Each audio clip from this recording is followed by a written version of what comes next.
Welcome to episode number 3 of season 2 of What If Harry Potter Was in Star Wars. Thank you for your support on the first 2 parts of this series. If you haven't seen those parts, or series 1, the links will be in the description below. The Jedi Council are in shock at Harry's display of power. They had known him to be more than capable of holding his own, but this was beyond what they had seen. Yoda leaps off his chair and leads Harry to the training room, where he puts Harry's new powers to the test. Starting with several forced pushes, Harry is able to cast a shield charm without his wand, and using his wand hand, cast spells at Yoda. Yoda uses his training blade and deflects the hits, increasing the power on his forced pushes, which causes Harry to stumble. Harry gets up, but found himself to be exhausted. His stamina had not caught up to the increase in his power. With a swipe of his hand, Yoda sends Harry to the lightly foamed floor in a heap. Over the next several days, Harry worked on controlling his new powers with a variety of Jedi Masters, whilst the new fuel was being refined. Eventually, Harry managed to gain sufficient control of his powers, as well as find a way to replenish his energy quickly, with the help of Ki-Adi-Mundi. But despite the Jedi attempting to instill patience, Harry was itching to get going. Not knowing the condition of his friends interrupted his every waking hour. For all he knew, he could be walking into a world infested with Death Eaters. His previous connection to Voldemort had given him some indication of what was happening in the wizarding world, but without it, he was now lost. Heading to the missions room for what he hoped to be a final time, Obi-Wan and Anakin outlined the plan of reaching Hogwarts, where Harry planned to lure Voldemort. Whilst it was impossible to plot the coordinates of Hogwarts, Harry had given every possible method of reaching their destination, mainly by following the train tracks from King's Cross Station. Harry had also outlined the skill level of the Death Eaters and Voldemort's potential allies. However, the knowledge of the Horcruxes was limited to Harry's most trusted Jedi in case there was a traitor amongst them. With the briefing over, Harry headed with Anakin, Ahsoka and Obi-Wan to a Republic gunship and grasped a handle on the ceiling as the gunship took flight.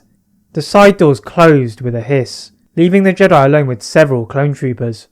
Whilst Ahsoka and Anakin were bickering away, Obi-Wan and Harry stood in silence, with the upcoming battle on their minds.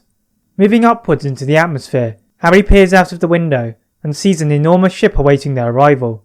At over 1 kilometre long, Obi-Wan's Venator-class Star Destroyer could be mistaken for a moon, as the clone pilot seamlessly manoeuvred into the giant hangar. Heading to the command deck, Harry is taken aback by the array of technology on display. He had thought starfighters and cruisers were complicated, but even Hermione couldn't figure the controls on this ship. Harry could also see several other smaller ships making their way towards him, before they all vanished into light speed. The subsequent journey was taken up by Obi-Wan and Harry going through their plan once more, but it all hinged on the location of Voldemort. Finally hovering above the Earth's atmosphere, the Star Destroyer did well not to collide with satellites and debris hovering in the atmosphere. Hovering above Harry's suggested coordinates, Harry entered a starfighter with Obi-Wan, and leading a small squadron, they headed for King's Cross Station, aiming to use the lights below as a guide. Now through the clouds, suddenly, the Jedi find themselves in a myriad of broomsticks and spells, as Obi-Wan weaves his way through. What had happened whilst he was away? Harry thought through his blind panic. Suddenly, the starfighter begins to jolt from side to side, as looking out of the window, Obi-Wan sees that one of the energy capacitors is beginning to catch fire. Obi-Wan attempts to put the fire out with the Force, but it continues to spread. In response to this, Harry blasts open the canopy, and casts the most powerful jet of water he possibly could, immediately extinguishing the flames. However, the jet is so powerful that it causes damage further back in the starboard power cell. As a result, Obi-Wan has to work hard to maintain control, and together, they haphazardly land in a field. Leaping out of the heavily damaged cockpit, Obi-Wan and Harry turn around and see the starfighter erupt into flames once more. Obi-Wan requests for Anakin in his comlink, but he is nowhere to be found. Lighting his wand, Harry attempts to look for any roads or signs, but all he could see around him was acres of farmland. Obi-Wan lowers Harry's wand hand and gesticulates in the opposite direction, where another ship had crash landed. Sprinting towards it, they see Anakin and Ahsoka coughing and spluttering their way out. Together, they attempt to contact any of their clones or Jedi, but their communications are heavily distorted.